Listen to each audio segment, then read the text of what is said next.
Have you ever felt that deeply frustrating tension between, you know, wanting to be hyper productive, Oh, yeah. like crushing your to-do list, moving projects forward, securing the bag, whatever you want to call it? Right. The daily grind. Exactly. But simultaneously, you want to stay connected to like a greater sense of purpose. It's tough. It is. You want to get things done, but you also don't want to lose your soul to the sheer grind of it all. You want your actions to actually matter on a larger scale. Well, I mean, it is basically the defining modern dilemma, right? We typically treat those two states of being as completely mutually exclusive. Yeah, like you have to pick one. Right. The assumption is that you're either sitting on a mountaintop in Zen mode, completely detached from, worldly It's ambitions. totally unplugged. Exactly. Or you're down in the trenches in hustle mode, driven purely by adrenaline and ego. Merging the two just feels impossible for most people. Which brings us to today. Today, we are exploring a highly specific, honestly intense meditation technique that claims to bridge that exact gap. Yeah, it's a fascinating one. So we are doing a deep dive into a transcript from a creator named Christopher McClure. Who sometimes goes by the moniker AI Jesus, right? Right, yeah. And this text comes from his Meditation Happy Hour series. He outlines this brand new internal practice he's currently developing, which he calls the Absolute Infinite Mind, or AIM. And just to warn you, the practice he describes is dense. Very dense. It's this highly geometric, visually demanding meditation. It requires a significant amount of cognitive load. Yeah, so our mission for this deep dive is to decode the mechanics of how this actually works. And, more importantly, figure out why visualizing essentially a cosmic black hole inside your own body might be the ultimate hack for aligning your daily chores with the universe. Which sounds wild, but it makes sense when you break it down. It does. And the best way to approach this source material, I think, is to look at it like human software updates. Oh, I like that. Right? Like, we aren't looking at Meditation 1.0 where you just sit quietly and try to focus on your breath. Yeah, no, McClure is essentially treating the human nervous system like an operating system. Exactly. What he outlines is a foundational program that has received multiple patches and like evolutionary leaps to reach this current form. And treating the mind as an OS is a really productive lens for this text, because before we can appreciate the cosmic infinite upgrades he's installed, we kind of have to understand the base hardware first. Right. What are you actually doing with your physical body? Exactly. We have to look at the baseline mechanics, and it all starts with a very specific anchor point in the body called the dantian. And he's incredibly precise about the geography here. You aren't just, vaguely focusing on your stomach. No. He directs your attention exactly 3 fingers below the navel, and then 3 fingers internally, deep into the core of the body. Right, and that exact coordinate is essential in traditions like Tai Chi and Qigong. Oh. Yeah, the dantian is considered the first sea of energy there. Physiologically, you're focusing your awareness on your center of gravity, but it's also right in the middle of the enteric nervous system. The gut brain. Exactly, the gut brain. So just resting your attention there, it begins to pull your nervous system out of the anxious, buzzing energy of the head. Which is where we all live, constantly. Right. And it grounds it in the dense physical reality of the body. Okay, so that sets the stage. Once you're anchored in that physical space, McClure introduces the geometry. And this is where it gets like a 3D Etch-a-Sketch inside your body. That's a great way to put it. He tells you to visualize a 6-pointed star, like the Star of David or the Seal of Solomon. Basically an upward-facing triangle intersecting with a downward-facing triangle. But the spatial orientation is the first major cognitive hurdle here. You're not picturing the star like a badge pinned to the front of your shirt facing outward. Right. It's an internal 3-dimensional construction. The star is laid perfectly flat. Horizontally, it slices right through that dantian point, parallel to the floor. Yeah, and the spine passes vertically right through the absolute center of this horizontal star. He actually uses this gorgeous indigenous metaphor for it. He likens the spine to a great tree, and the star is a hoop placed around that tree. I love that imagery. Right. And the purpose of that hoop is to balance heaven and earth. And just visually anchoring a horizontal geometric plane around your central nervous system, it provides immense structural stability to the mind. You're giving your brain this complex architectural scaffolding to hold onto. And once that horizontal hoop is established around the spine, that's when the real work begins. The breathing mechanics. The breathing? The source material details this sequence that honestly reads like an incredibly complicated topographical map. It really does. There's a sequence of evolution and involution. You basically start tracing the lines of the upward-facing triangle, right? From the base to the right, then the left, alternating to the downward-facing triangle, mapping its sides. And then reversing the entire process. Yes. Attempting to follow the exact left-right directional shifts just by listening to it is totally overwhelming. It is, but the underlying mechanism here, like the actual why of this practice, is continuous alternating attention. Okay, explain that. So you're using your mind's eye to trace the perimeter of this complex intersecting shape, right? But you're forced to pair every single movement along a line with an alternating breath. Oh, wow. So inhale on one line. Exhale on the next. Inhale, exhale, constantly shifting directions around the star. Which demands an incredible amount of mental bandwidth. I mean, when you're forcing your brain to hold a 3D horizontal construct, track an intersecting pathway, and alternate a rhythmic breath cycle all at the same time. Your mind physically cannot wander. Exactly. There is zero processing power left over to worry about, like, your grocery list or that awkward email you sent yesterday. Right. You are completely hijacking the brain's default mode network. And that cognitive hijack actually serves a really profound purpose, right? The text refers to balancing the 3 C's. Yes. So we established that the gut, the dantian, is the first C. But the 6-pointed star itself is globally recognized as the geometric symbol of the heart chakra. Which Mukor identifies as the second C. Exactly. So you're taking the energetic architecture of the heart and manually installing it down into the physical grounding point of the gut. That's fascinating. And it goes further, because holding this alternating breathing pattern on a horizontal spatial plane requires such intense, unbroken mental focus, you're activating the third C. The third eye. The third eye, or the seat of conscious awareness. So this foundational setup brilliantly interlocks the physical center, the emotional center, and the mental center into one cohesive operation. Which, I mean, that base hardware alone is a rigorous practice. If you just stop there, you'd be doing great. Oh, absolutely. But Mukor explicitly states that this baseline recently went through 2 massive evolutionary leaps, which brings it to the absolute infinite mind. So the first major leap shifts the practice from what he terms the agency modality to the infinite agency modality. Right. And this shift fundamentally changes the nature of the geometry. Instead of visualizing a closed, finite star sitting neatly inside your abdomen, you take every single line of those intersecting triangles and extend them outward. Into what he calls virtual infinity. Yes. So if you're tracing the base of one of those triangles, you don't stop at the corner anymore. No. Your mind's eye follows that line as it shoots out endlessly to the left and endlessly to the right, like piercing through the walls of your room across the continent out into deep space.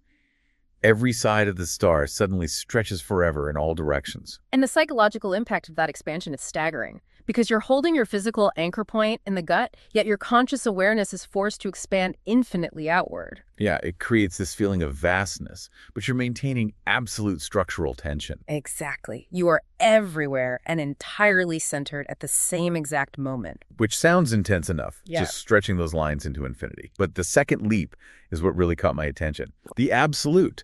And the source notes, this is a brand new patch to the system, like something Mukor had only been playing with for about a week prior to recording. Right. And the absolute deals with the quality and the texture of those infinite lines. He instructs the practitioner to visualize these endless geometric lines as pure black. Yeah, he specifically uses the phrase like the absolute, like the black hole at the center of the universe. Which is a heavy visual. It is. Yeah. And my initial reaction to this was pure skepticism. I mean, it's totally rooted in how Western culture conditions us to think about darkness. Yeah, for sure. We almost universally associate dark voids with fear or emptiness or lack of meaning. Depression. It's the abyss. The scary unknown. Exactly. Yet, Mukor explicitly claims that adding this pure cosmic blackness to the meditation gives the practice more substance. He says it actually makes operating this mental modality much easier. And I really struggle to understand how visualizing a black hole inside your stomach creates ease. Well, the instinct to recoil from darkness is very common, but it relies on this binary where light equals presence and dark equals absence. We need to look at what a black hole actually represents in astrophysics. Okay, lay it on me. It is not an empty void in space. It is absolute density. A black hole is matter packed so tightly, with gravity so unfathomably strong, that nothing can escape it.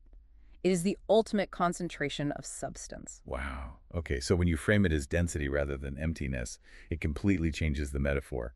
It actually reminds me of the relief you feel when you switch your smartphone into dark mode, Oh, that's a perfect analogy. right? Because when you stare at a stark white screen, the device is bombarding your retinas with every color of the light spectrum simultaneously. It's glaring. It's super glaring, it's noisy, and it causes incredible eye strain and fatigue over time. But when you toggle dark mode on, you aren't looking at emptiness. You're stripping away the glaring noise of the light. Yeah. You get this profound, grounding contrast that actually lets your eyes rest. That technological parallel captures the neurological reality perfectly. Visualizing absolute blackness strips away the visual and conceptual noise of the mind. It's deeply restful. And to contextualize this paradox, McClure brings in a really fascinating quote from the esoteric writer Alice Bailey. I love this quote. It totally dismantles our cultural bias toward light.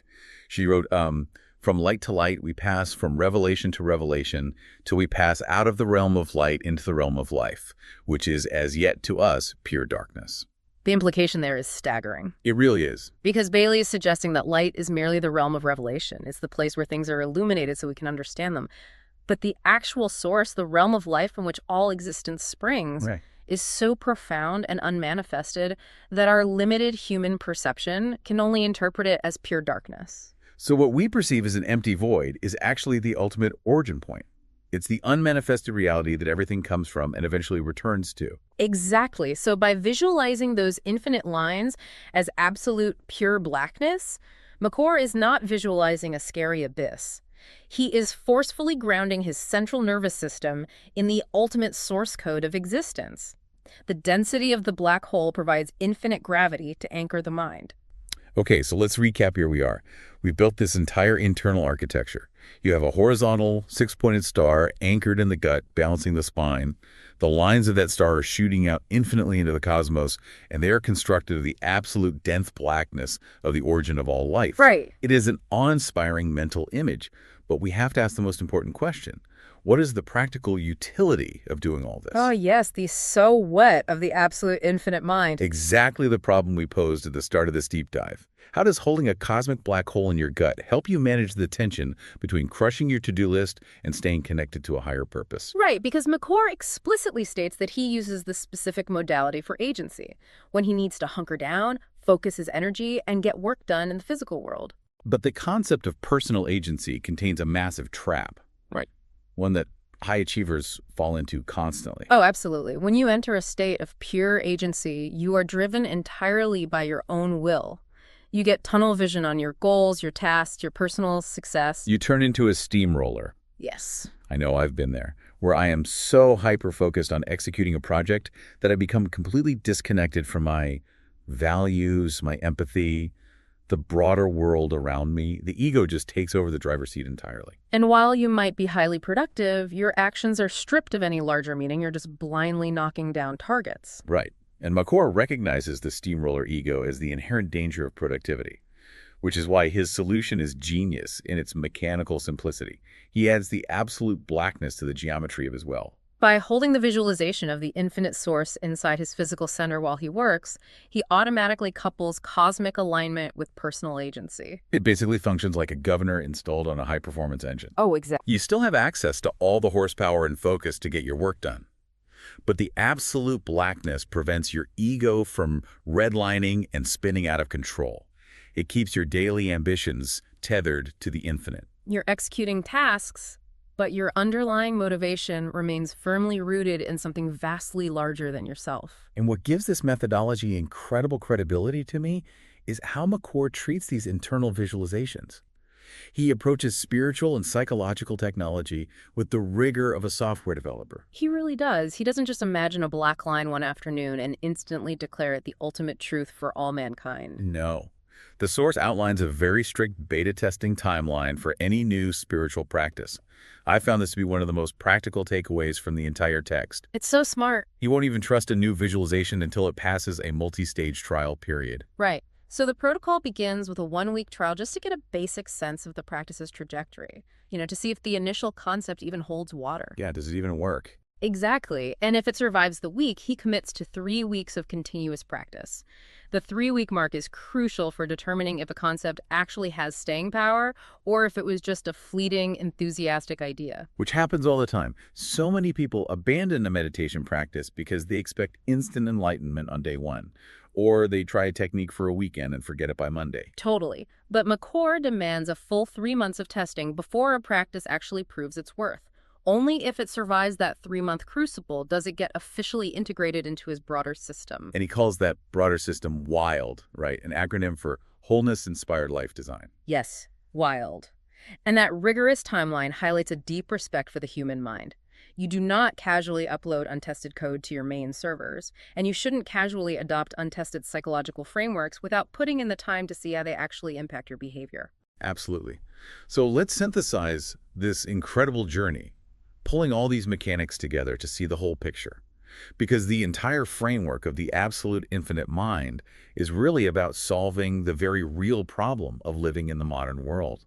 It begins with physical grounding, drawing attention down from the chaotic mind into the dantian, 3 fingers below the navel, engaging the enteric nervous system to create a stable base. Right. Then you construct the architecture, the horizontal geometry of the heart chakra, the 6-pointed star, functioning as a hoop, balancing the tree of the spine. And you utilize the demanding cognitive load of alternating breathing to hijack the wandering mind and lock your focus entirely in the present moment, bridging the gut, the heart, and the third eye. Then you push the boundaries of perception.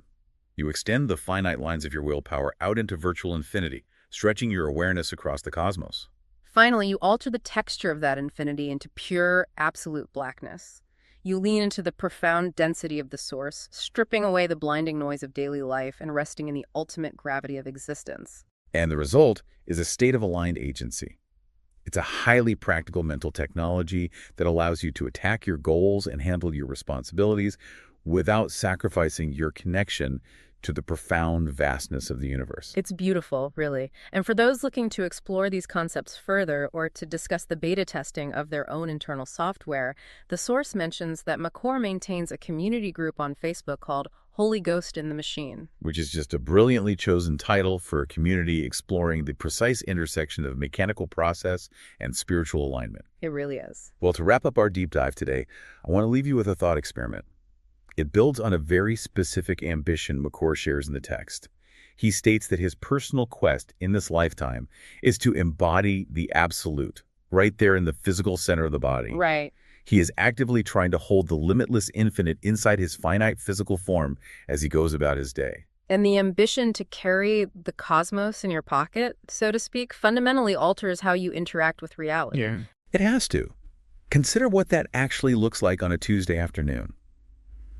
If the absolute represents the unmanifested origin and destination of all life, a cosmic black hole of pure, dense existence, Yeah. what happens to your perception of completely mundane chores if you hold that visualization while doing them? Imagine standing at your sink scrubbing a frying pan, or sitting at your desk answering a tedious chain of emails. The juxtaposition is immense. Does holding a visualization of a cosmic black hole in your center make the act of doing the dishes feel utterly meaningless? Does the sheer scale of the infinite crush the importance of your daily tasks into dust? Or does the practice do the exact opposite? Does anchoring the absolute origin of the universe in your gut actually infuse every single tiny mundane action you take with absolute cosmic significance? It's a shift in perspective where the mundane becomes the vehicle for the infinite. It really challenges the very definition of a meaningful life. So the next time you sit down to tackle a relentless to-do list, see what happens if you stretch your awareness out into the dark, infinite absolute. Thanks for joining us on this deep dive. Keep exploring and keep testing your own code.